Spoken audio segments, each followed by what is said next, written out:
Hi, darling. How are you? I am very well, thank you. I'm so happy you're here. Thank you. Finally. Thank you so much for having me. I'm You're really more than looking forward to welcome. being on the podcast today. I'm excited to have you. Imagine I don't know you. Okay. Please tell me who you are and what you do. Okay, so my name is Keeya and I am a multi-hyphenate business owner. Oh. So I manage multiple businesses. I love to have diversity in the week, ultimately. So I love to work in different teams. I'm a founder of a women's community in Southampton and across the South Coast called She Connects. I've been seeing that online. I'm loving it. You can tell me more about that later. Yeah, no, absolutely. It's been an absolute whirlwind of a year so far with She Connects in particular. So we'll definitely go into more detail on that. But certainly thinking about the Administ as well. It's an online business consultancy working with business owners across the world and entrepreneurs to really help elevate their personal brand as their fractional marketing executive. And really, that's really how I would position myself within that business as well. So certainly those are the main two. And we've got some really awesome new projects coming up as well. Amazing. So tell me, how did we get here? How did we get to become an entrepreneur? It has been a whirlwind of a journey, and I think having had experiences in a bunch of different sectors, I started my career in mental health therapies. So I went to university, studied psychology. Yeah. I was going to be a clinician. That was my route, and there was no other option ultimately. And I spent all of my summer holidays volunteering in psychiatric wards and doing as much work experience as possible, because psychology and the route to being a psychologist is very, very competitive in the UK, as you Very probably competitive, know. Yeah. and long. Yeah, extremely long. But before you go on, why did you want to become a clinician? Where did that stem from? Was it a desire, or was it more, parent driven? I think it's a mixture of the two. I think parent driven for sure. So my mother was a scientist, my dad's a dentist. And that's ultimately the benchmark of success, particularly in my family, is being a doctor of some sort. We come from a family of doctors and dentists. And I was obsessed with like Casualty and Grey's Anatomy, and so I love Grey's Anatomy. Gosh, my obsession. Oh, it's such a good show. It's so good, but it breaks my heart. I know. I'm rewatching it for like the 5th time at the moment. God, I don't think I could go through it again because what was sorry to completely digress, but oh gosh, my heartbeat, the one that fell in love with I forget all the names. George. I knew it.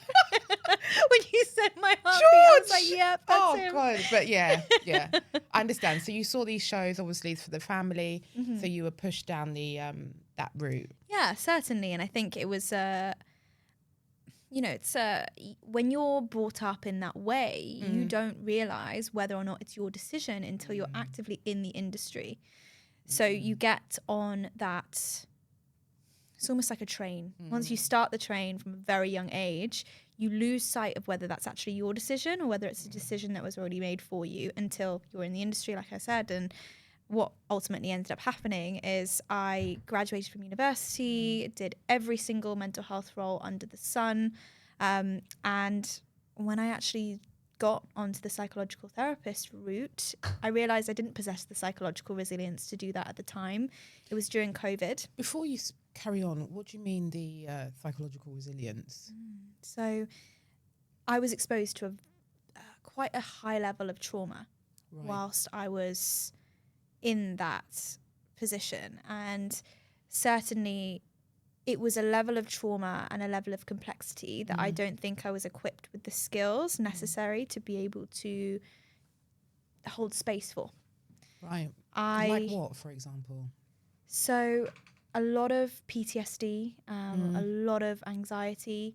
We were screening psychosis over the phone, and it was a particularly difficult time for all clinicians. And I think I just had bad luck when it came to the time that I got into the industry. So Which it was during COVID. 2021. Yes. So particularly challenging time for everybody. Did you not have the sufficient training to equip you with that? Mixed. Right. So I was actually training adjacent to the work that I was doing. Right.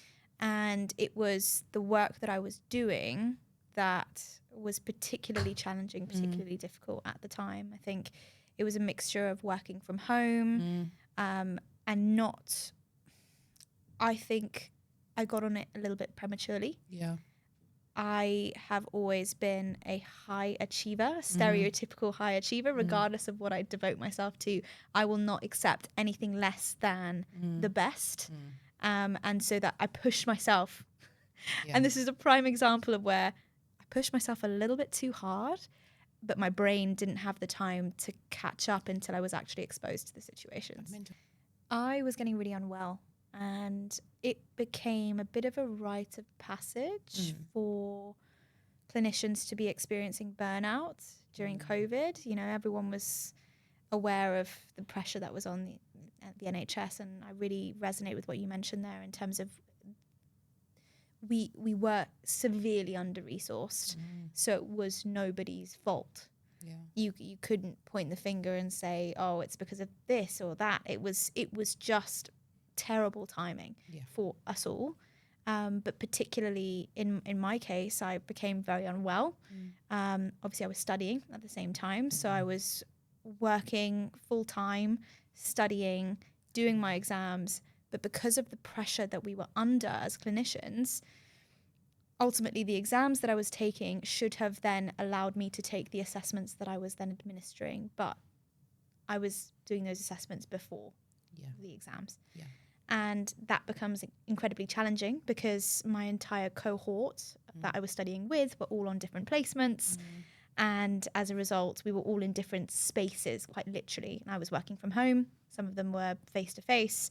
And it's almost like a recipe for disaster. So getting back to your question around what happened and how did I know it was time to, I guess, leave, was I was getting severely unwell. Yeah.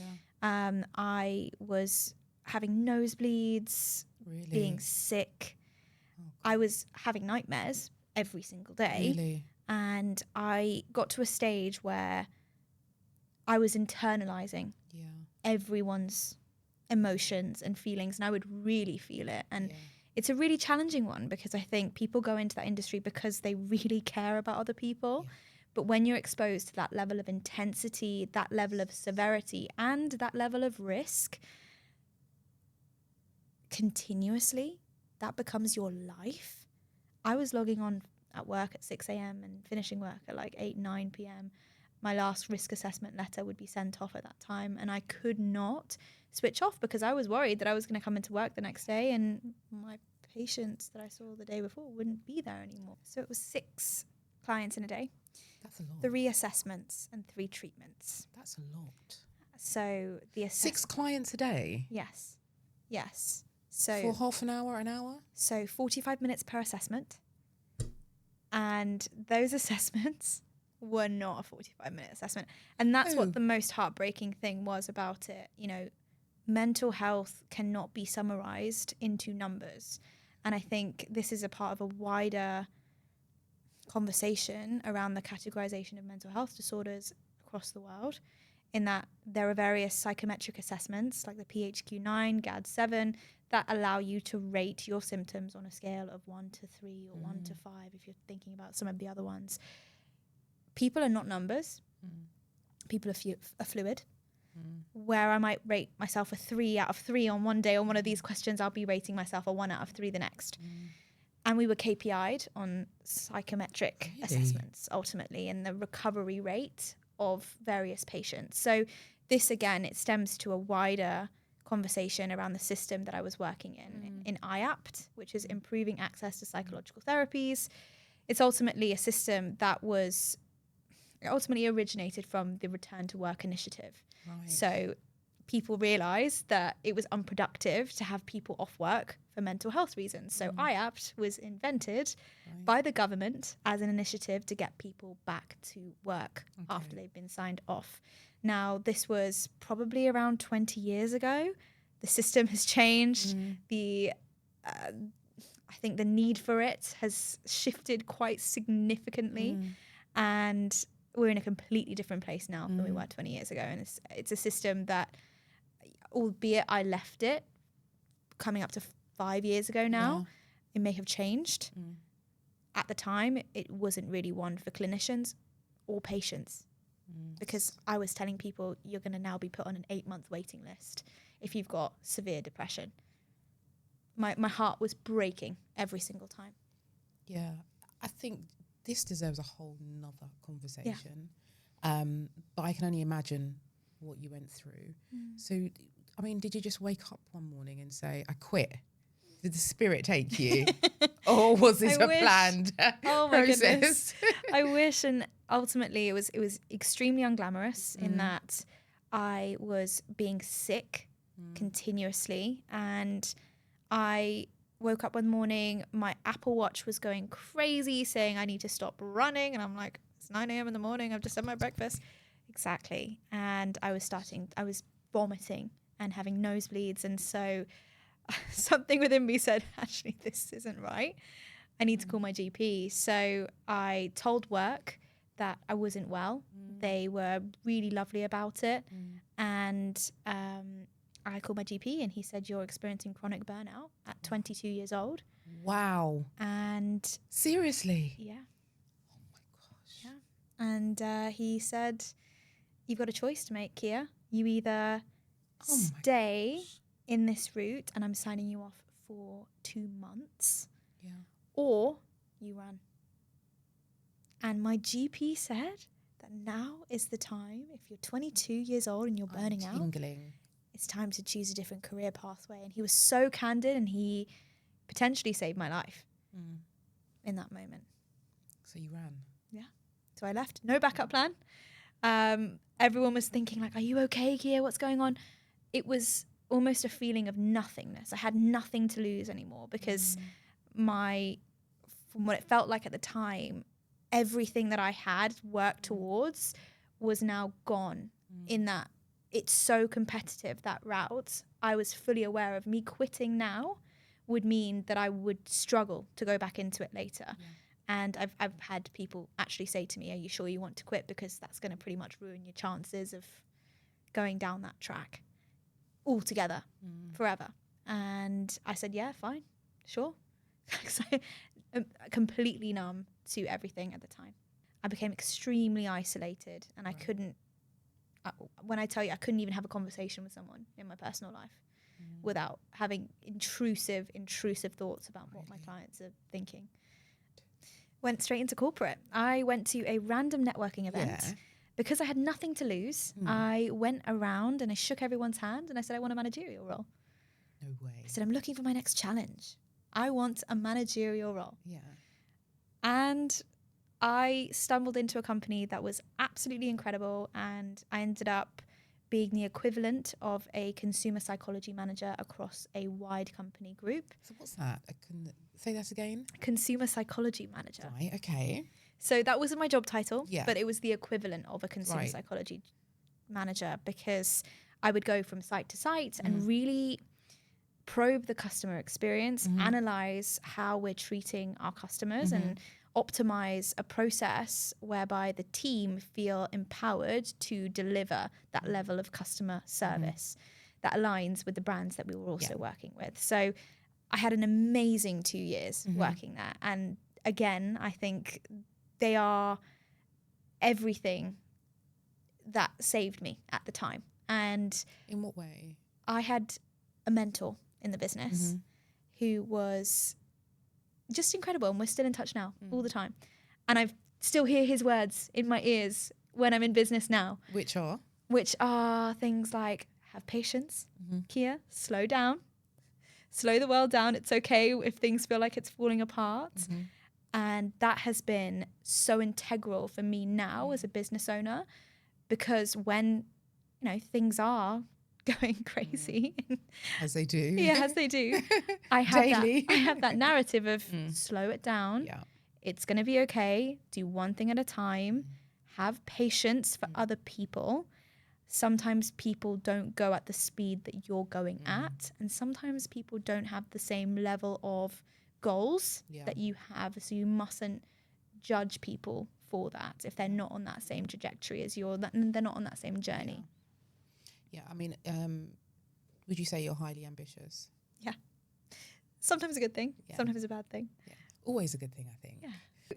Interestingly, during my corporate job, there was a bunch of opportunities that came up. And it was almost like when I quit my therapist role, the universe opened up a new lease of life. As it does. It really did. And the role that I was doing for that company came up. A board level position came up as a charitable trustee that I said yes to. At the same time, there were various property initiatives that came up that I was able to invest in and build. Yeah. And it was almost within the space of 1 month following quitting my therapist role in 2022, all of these opportunities just suddenly came into my life. And it was almost like I put a blocker in my way as a result of doing something consistently that I knew wasn't serving me. Yeah. So I was able to do that whilst I was in my corporate role. So I was doing a lot of things that were sowing the seeds for the 2 years I was working in corporate full time. So that when I watched a TikTok one day about how to become a virtual assistant, I was ready. Certainly not been an easy decision at that because it meant that I'd have to leave my role in corporate. And I think people love to glamorize this whole quit your job and start your business. You're going to be so free afterwards. Actually, I've had a very interesting experience over the last year that has shown me a lot about the value of the consistency of a 9 to 5 that you love and that really fills you up. And I was so sad to be leaving my 9 to 5. Okay.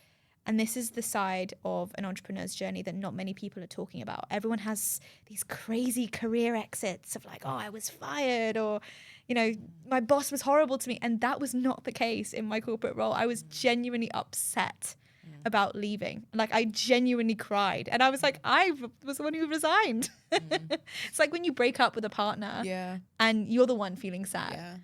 But in this case, it was my job. But why did you?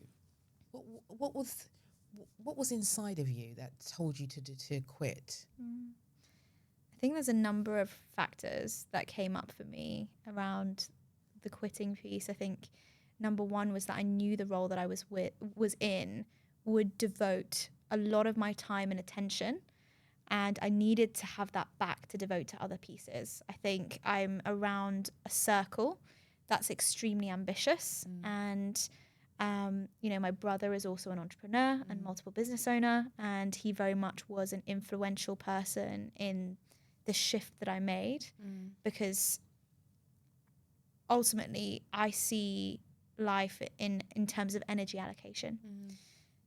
In my role, I respected the role.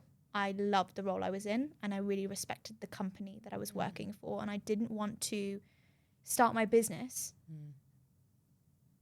and not be able to give the role the attention that it deserved, to be honest. And I'd prefer somebody else just as talented, if not more talented, to go and be in that role, smash it, and me go and start my business knowing that that role is in good hands, because it took care of me when there was a lot going on in my life that was not. You, didn't it? Yeah. So how did you start the business? I watched a TikTok one day about how to become a virtual assistant. It just came up on my For You page. And I was like, oh, this is a sign. So I ultimately made the decision to leave my corporate job in October of 2023 before I'd watched the TikTok. So I made a bit of a risk. So you already knew you were going to leave. And I told my boss, and I told him before I even handed, like weeks and weeks before I handed my resignation. I gave probably around 5 months notice, which is actually pretty much unfounded in a corporate environment. Brilliant. Fantastic. I think there was probably a little bit of fear there for me.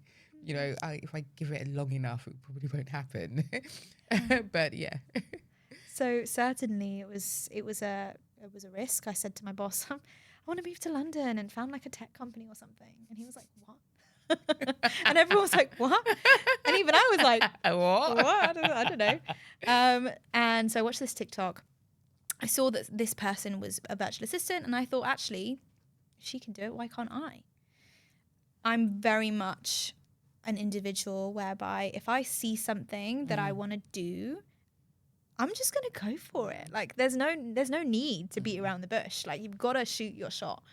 And I mean, you're nearly on the brink of burnout at 22. I'm going to say nothing can burn you, stop you now, can it? Yeah, and I think maybe it's the way that my brain changed and the way that I related to my reality post that role has changed the way that I perceive things now in terms of the opportunity that's out there.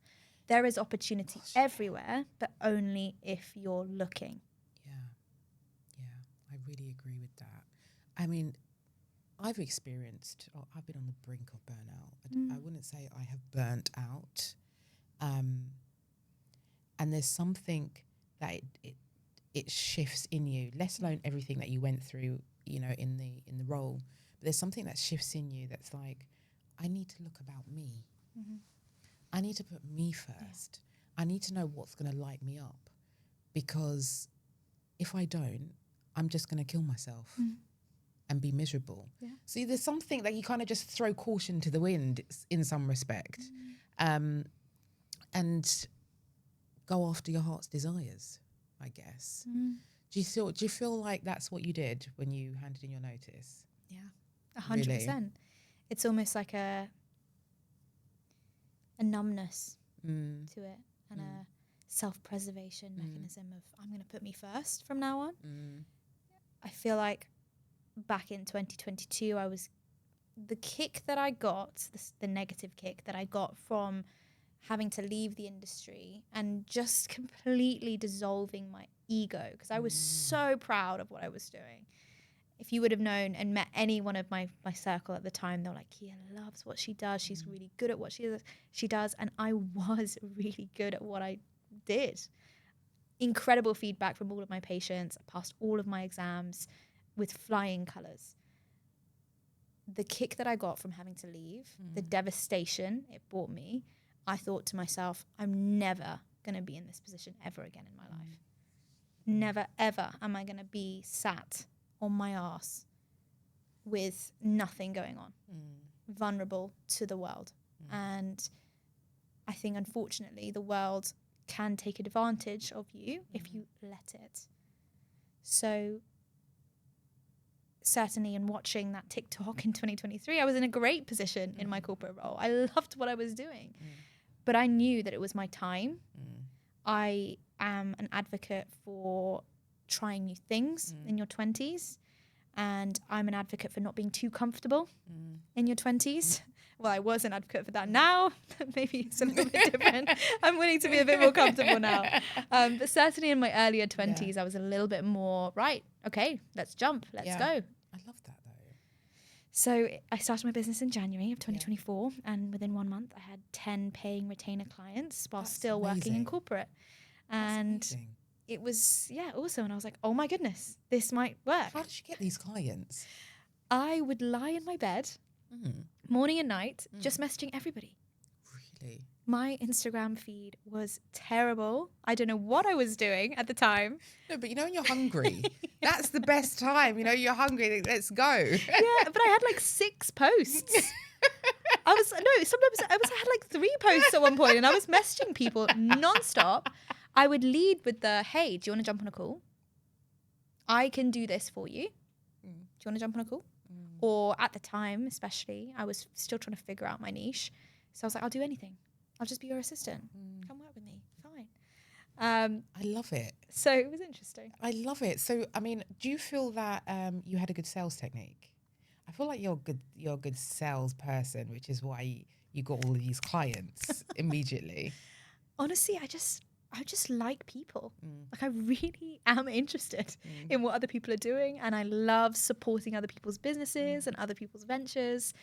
I've not been trained in sales. It just kind of does come naturally to me. I've done a couple car boot sales as a teenager, which I did very well in. Selling earrings for 10p a piece. But nothing formalized like that. So what is your niche? So you now, said you were figuring it out. Yeah, I mean, now, certainly about 1.5 years on from that point, I am more coaching oriented. I realized that naturally in gravitating from a virtual assistant role then into a business consultancy role, an online business management strategist role, into now a coach, I realized I was coaching people the entire time. And it's almost like a full circle moment for me now, where I'm going back into integrating a lot of the practices that I learned in psychological therapies and in my coaching background to now implement that into the work that I'm doing. So I now am honing my business strategy towards coaching people through their confidence and their personal brand. So integrating the business strategy, but on an individual level rather than a business level. I love that. The thing is that whilst I was doing more of that operations side of the business, working with that particular client, my partner Hass, who also is in the business with me and is a co-founder, decided he would do more of that kind of fractional financial executive perspective and really support with the visionary operations. I think for a founder, when you're so stuck in the day-to-day, it can be quite difficult to see the wood from the trees, in that we can get so entrenched in our clients' problems because we care, especially in service-led businesses. It's difficult to think about your expansion plan. It's difficult to take a step back, to take a breath and go, where do I want to be in 2 years' time? And that's really what we helped a lot of founders do as a part of the work that we did with them. Wow, this is incredible. So you moved from VA to the business strategy and now also the coaching side. Tell me a bit about that. Yeah, so again, we're just on an evolving journey, a snowball effect really. And at the very beginning, I was picking up anything I could.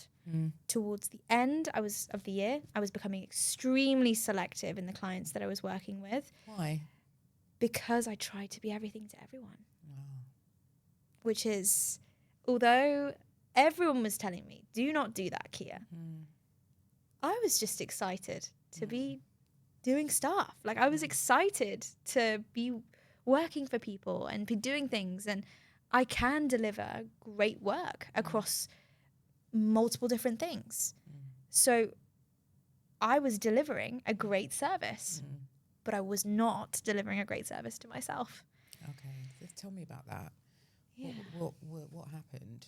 I burnt out again, quite frankly. So not in the same severity. Yeah.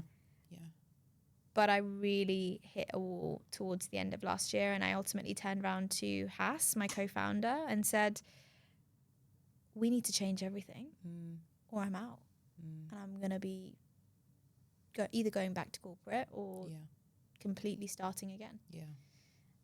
And we have been in the process this year of changing everything to be far more aligned to what we actually want to deliver, because you can get so caught up in the tasks that you've been delegated.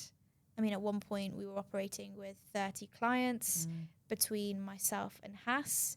Yes, we had a team of 7 at one point, all freelancers. The trouble is with working with freelancers as well is that you have to be very clear in the objective and the direction that you want them to take. And I just never aligned with this idea of taking the credit for somebody else's work in an agency model. Taking the credit for somebody else's work in an agency model, sorry. So certainly that was really a stressor on me. I really built a relationship on an individual level with each one of the clients we worked with. Because I can actually feel your energy, but you are like an all or nothing kind of gal. You know what I mean? Like, if you're in, you're in. Yeah. If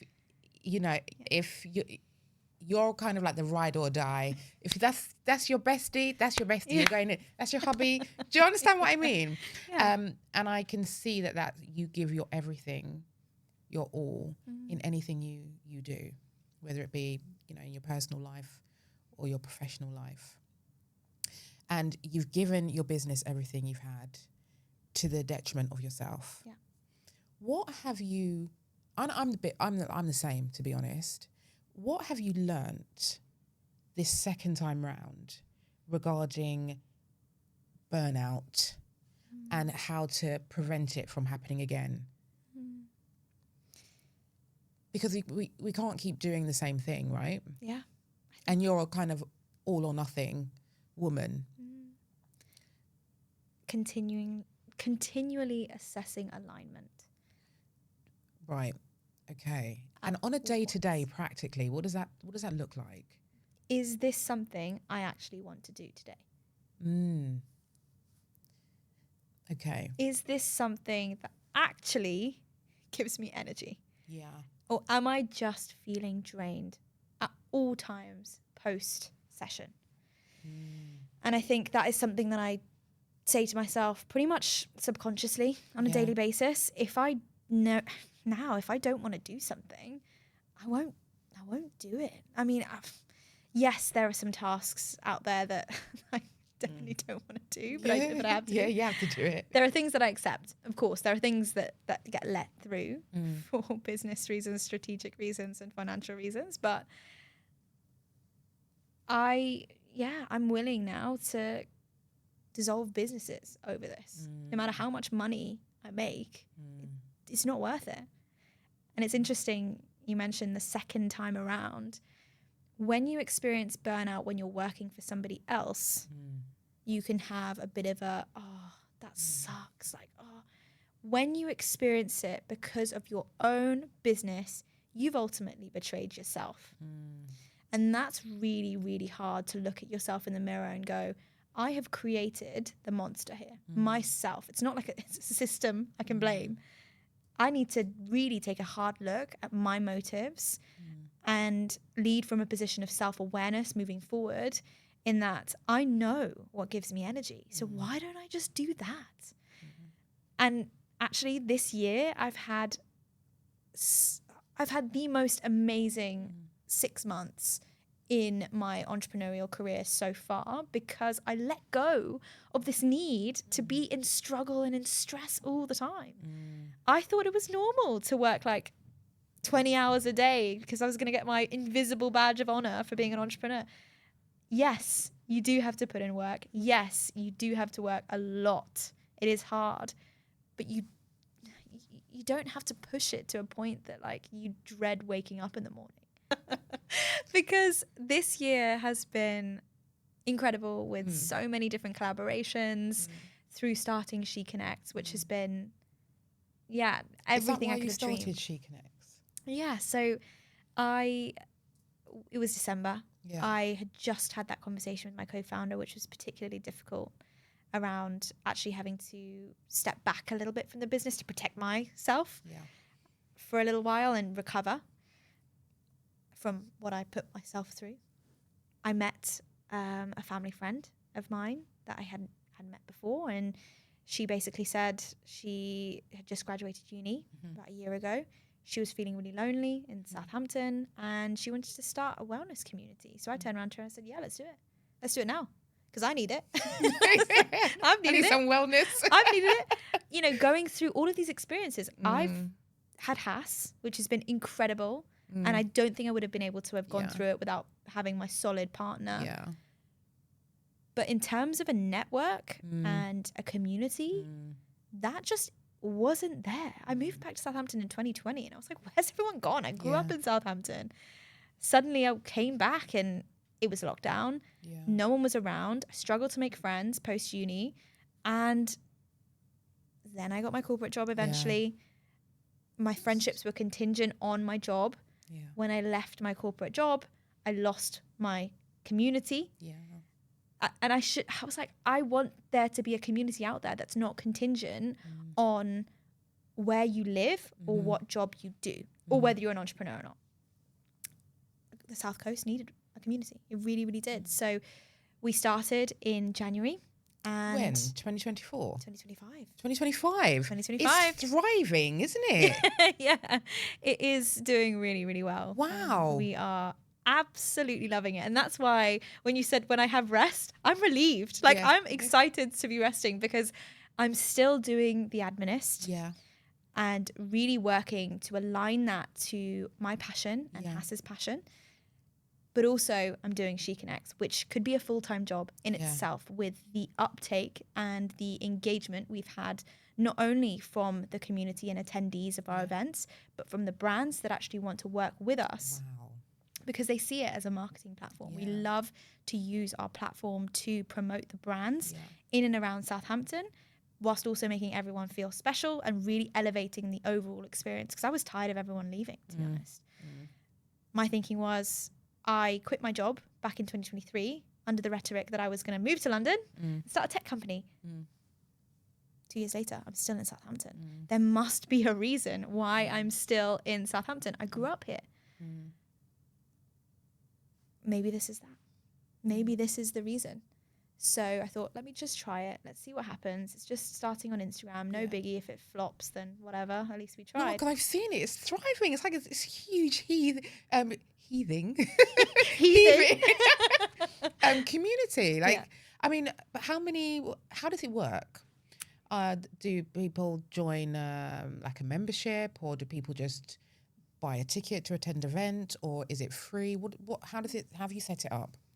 So at the moment, we are really operating off an events basis. So we're not a paid membership yet.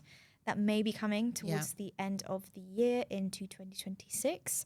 But at the moment, it's very much working with the local businesses to showcase their services and ultimately elevate the entire marketing strategy of Southampton. We have some pretty big goals in that. We realized that everyone was leaving. That means all the investors are going. Why would Joe and the Juice come and invest in Southampton when we're not showing every single other coffee shop that level of love that they deserve? So how about we go into these places, we say to them, hey, we want to host an event in collaboration with you. We want to shoot a bunch of content because we know a lot of influencers and content creators that will come and support you. Let's do it. And everyone's been so up for it and I can so imagine. receptive to that. Such a brilliant idea, in addition to just building friendships. And being happy. It's fun. It's just fun. Just to being, It's just lighthearted. Because weren't you doing Pilates the other day? Yeah. Like, that's my job now. It's wild. Wonderful. So I spent January. We were very strategic in our marketing approach. And we spent January, February, and March going to every single wellness event we could possibly go to. Every yoga class, every cacao ceremony, every sound bowl, every Pilates, every networking.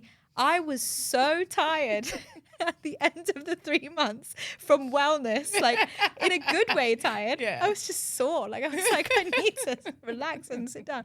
But give me some stress. It really goes back to the notion of never underestimate the power of face-to-face networking.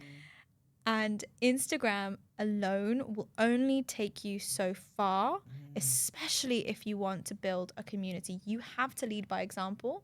And if you want people to go to your events, you have to attend theirs. You can't be out here thinking that everyone's just going to invite you because you have a following. That is not the case.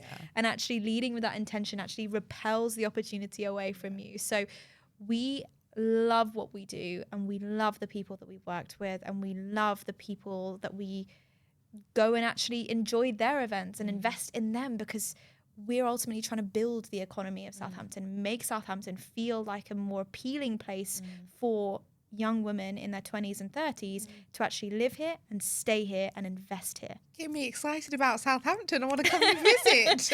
And what's really interesting is that I've had a number of friends that have moved away from Southampton message me saying, I want to come back for this event. Really? That's actually, so nice. I see you collaborating with Charlotte Tilbury. I want to come back. That's so nice. It's happening. But I've heard Southampton's lovely. Like your town centre's great. It is. Yeah? It absolutely is. Yeah. It really, really is. And the South Coast is beautiful. Bournemouth is beautiful. Portsmouth is beautiful. Winchester is beautiful. Yeah. But we just don't have the marketing for some reason that Bristol has, that Manchester has, that Brighton has. Because you've got a great uni. Exactly. Phenomenal uni, haven't you? We've got the Russell Group. I mean, there's no reason why we shouldn't have the same level of press, PR coverage as these other cities. You're making it happen. Exactly. What was missing was the community. And Bristol has some really strong communities. Manchester does. Brighton does. London, obviously, is London. But Southampton didn't, and now it does. And other communities have started. At a very similar time to when we started, which is really cool to see, because other people have also caught on to this. And so now we're all working together to elevate the economy. I mean, so you weren't upset that they started their own. I was excited to attend their events, to be honest. Good. I was like, oh, thank goodness. It's not just me that's going to have to host everybody. But I wouldn't have been able to have done this without my co-founder, Karina. She has been incredible. We were very clear from the outset about a division of responsibilities in that she was on marketing and social media and press, and I was on brand partnerships in particular. So I would do all the outreach, look for all of our sponsors, really make sure that our relationship side of things is where it needs to be, whilst also supporting Karina. So we support each other ultimately. Can I ask you, what is it like being a co-founder with somebody, and what considerations do you need to take? What do you need to take into consideration before starting a partnership with somebody? Certainly, it's just an ability to roll your sleeves up and get stuck in. When it comes to entrepreneurship, you have to be so dynamic and just ready for anything. I think there is an affinity for just figuring things out, because you do kind of have to figure it out as you go. Nobody has it sorted. No. Do you think it's easier with a co-founder when you've got somebody by your side? In some respects. It can be, and it can also be difficult as well. I think it very much is good to have somebody by your side when you are going through all of the compliance elements, GDPR. You have somebody that can cross-check your work, because it is scary. Like, that is scary. I found it really, really terrifying, you know, working with accountants. You know, it's nice to have somebody else that you can share that with.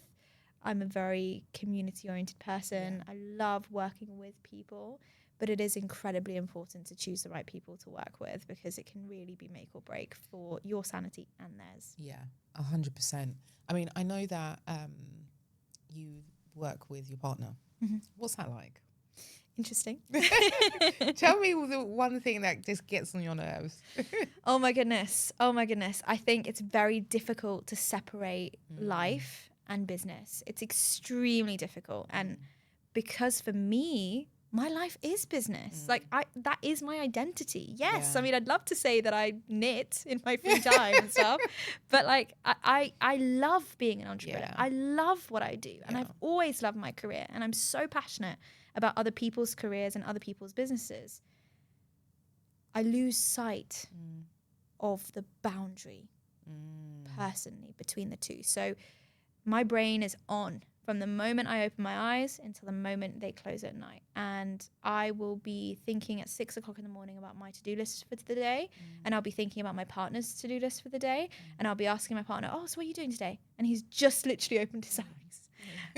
And for me, I'm like, yeah, that's fine. Because for me, I'm already thinking about one. I already know. I've got it on my Google Calendar. It's already there. And that isn't okay. Like, I realize that I've learned a lot about myself in working with my partner. I've learned a lot about my strengths, and I've learned a lot about my weaknesses in business. I think it's a brilliant exercise to learn about yourself, and also to learn a lot about your relationship. I mean, just a side note, I think being an entrepreneur is like personal development on steroids. And everyone I speak to agrees with me, because I have done so much self-work, okay?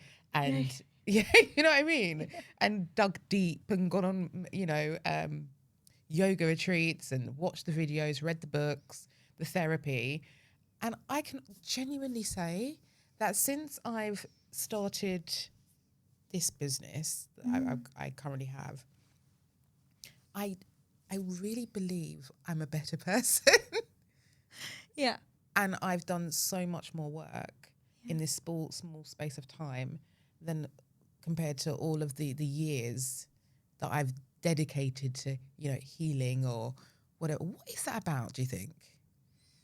Honestly, I actually really, really relate to that. Can you? I very much do. I mean, when I first started my journey, everything had to be done my way or the highway. And unfortunately, because I started the business with my partner experienced the first version of entrepreneur Keeya.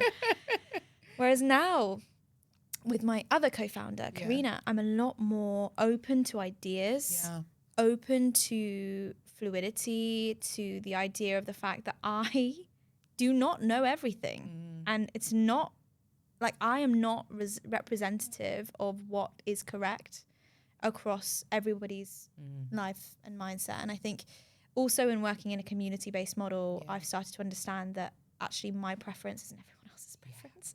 Who am I to say that this is the social media post that has to be up to date? Because that's what it was when I was in my first business. I was micromanaging everything. Why do you think that was? I think it's self-preservation. Perhaps a little bit of ego. Not a little bit, a lot of ego. I have been brought up by two men. And I have got a lot of pride that I've had to learn how to manage. I've had to learn how to be wrong, how to say sorry. I've had to learn how to I've had to learn how to identify my mistakes instead of just covering it up. As a leader, you have to have that level of vulnerability to be able to recognize your weaknesses and be open to other people's levels of experience that they can contribute to you. Because when you close your doors, you're just going to get like one version of the reality that you want to achieve. And then it's just going to keep being reinforced. And you need to have that level of openness to experience that I didn't have at the beginning. And I think it's, probably a mixture of pride, ego, hunger. You know, I am the big I am because I landed 10 retainer clients in 1 month, which, although at the time I was like, oh yeah, I'm being super humble, it did go to my head a little bit, to be honest with you. And I've had to learn to draw back a little bit on that, calm down a little bit, Keeya, it's okay. And realize that you're not always right. Because I tell you what, if you think you're always right and then the one day you're wrong, that is horrible. So it's best to lead with an understanding of the fact that you are going to make mistakes, because you take the pressure off a little bit. Absolutely. I really agree with you. I can't believe that our hour is nearly up. Oh my goodness. It's absolutely, I could talk to you for another hour. And hopefully you'll come back and you can tell me more about how She Connects has developed. And maybe I could pop down to Southampton. Please do. Come to one of our events. Yeah. Please do. Absolutely. We've got some incredible collaborations coming up. Yeah, I will. Definitely have a little day trip. What is the one thing that you could give to an aspiring entrepreneur, and like the one piece of advice that you would like to just pass down? I mean, you've given us so many gems.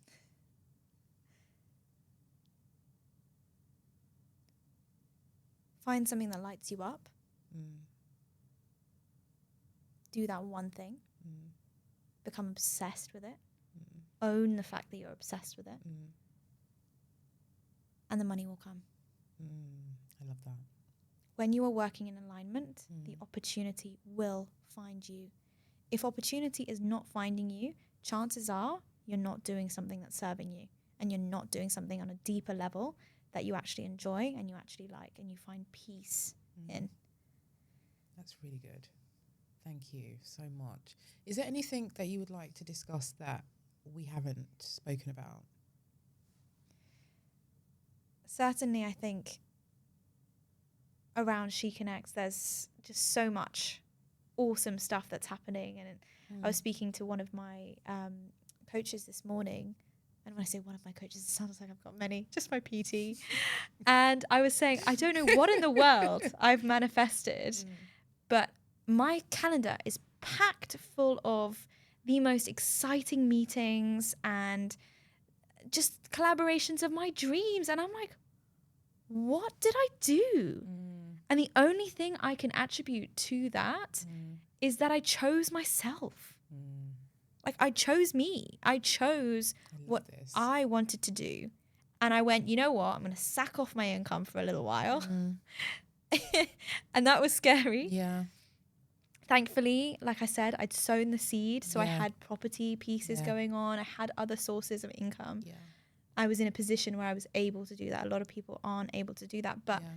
I was like, why am I treating myself like this when I don't actually need to? Can I just take the pressure off for a while and actually do what I like to do? I tried it.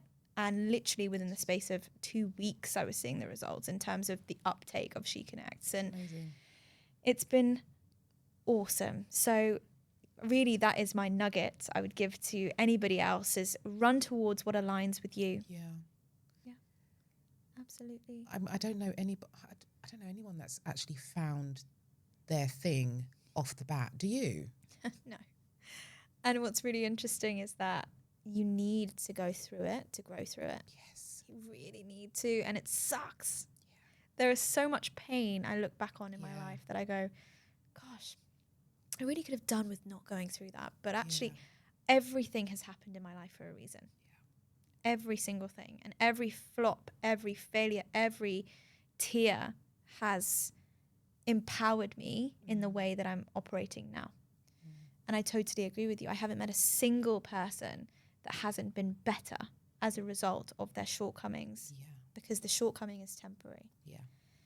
In the moment, it may feel like the world is crashing down around you, quite literally. It does. And sometimes you just need to pause and be like, wow, this sucks.